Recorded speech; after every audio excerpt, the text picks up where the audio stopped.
ನಮಸ್ಕಾರ ವೀಕ್ಷಕರೇ, welcome to Radha's kitchen. ಇವತ್ತು ನಾನು ಮೂಲಂಗಿ ಚಟ್ನಿ ಮಾಡ್ತಾ ಇದ್ದೀನಿ. ಬನ್ನಿ ಇದನ್ನು ಹೇಗೆ ಮಾಡೋದು ಅಂತ ನೋಡೋಣ. ನೋಡಿ, ನಾನು ಇದು ಒಂದು ಅರ್ಧ ಮೂಲಂಗಿ ತಗೊಂಡಿದ್ದೀನಿ, ತುರ್ಕೊಂಡಿದ್ದೀನಿ. ಒಂದು ಸ್ವಲ್ಪ ಕೊತ್ತಂಬರಿ ಸೊಪ್ಪು, ಒಣಮೆಣಸಿನ್ಕಾಯಿನ ಎಣ್ಣೆಲಿ ಹುರ್ಕೊಂಡಿದ್ದೀನಿ. ಒಂದು 7-8 ಒಣಮೆಣಸಿನ್ಕಾಯಿ, ನಿಮಗೆ ಖಾರಕ್ಕೆ ಎಷ್ಟು ಬೇಕೋ ಅಷ್ಟು. ಒಂದು ಅರ್ಧ ಸ್ಪೂನ್ ಜೀರಿಗೆ, ಒಂದು 7-8 ಮೆಣಸುಕಾಳು, ಒಂದು ಸುಟ್ಕೊಂಡಿರೋಂತಹ ಬದನೆಕಾಯಿ, ಒಂದು ಸುಟ್ಕೊಂಡಿರೋ ಟೊಮೊಟೊ, ಆಮೇಲೆ ಒಂದು ಸುಟ್ಕೊಂಡಿರೋ ಈರುಳ್ಳಿ, ಒಂದು 10-15 ಬೆಳ್ಳುಳ್ಳಿ, ಒಂದು ಸ್ವಲ್ಪ ಹುಣಸೆಹಣ್ಣು, ರುಚಿಗೆ ತಕ್ಕಷ್ಟು ಉಪ್ಪು. ಇದನ್ನ ಬನ್ನಿ ಈಗ ಹೇಗೆ ಮಾಡೋದು ಅಂತ ತೋರಿಸ್ತೀನಿ. ನೋಡಿ, ನಾನು ಇವಾಗ ಮಿಕ್ಸಿಗೆ ಒಣಮೆಣಸಿನ್ಕಾಯಿ, ಬೆಳ್ಳುಳ್ಳಿ, ಜೀರಿಗೆ ಮತ್ತು ಮೆಣಸು, ಹುಣಸೆಹಣ್ಣು ಹಾಕ್ಕೊಂಡಿದ್ದೀನಿ. ಒಂದು ಸ್ವಲ್ಪ ಉಪ್ಪು ಹಾಕ್ಕೊಂಡು ಒಂದು ತರಿಯಾಗಿ ರುಬ್ಕೊಂಡ್ಬರ್ತೀನಿ. ನೋಡಿ, ಇವಾಗ ತರಿ ರುಬ್ಬಿದ್ದೀನಿ.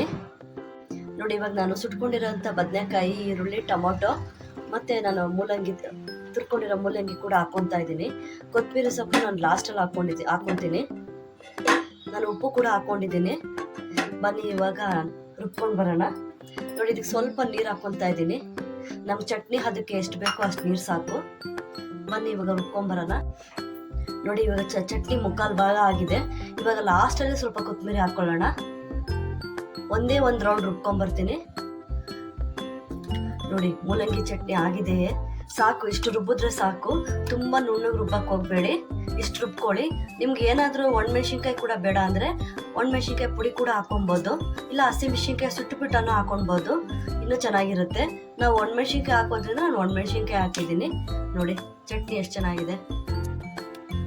ನೋಡಿ, ನೀವು ಒಂದ್ಸರಿ ಮನೇಲಿ ಮಾಡ್ಕೊಳ್ಳಿ, ಚೆನ್ನಾಗಿರುತ್ತೆ. ಮುದ್ದೆಗೆ ತುಂಬ ಚೆನ್ನಾಗಿರುತ್ತೆ. ಇದು ಬಿಸಿ ಬಿಸಿ ಮುದ್ದೆ ಮಾಡ್ಕೊಂಡು ತಿಂದರೆ ತುಂಬ ಚೆನ್ನಾಗಿರುತ್ತೆ.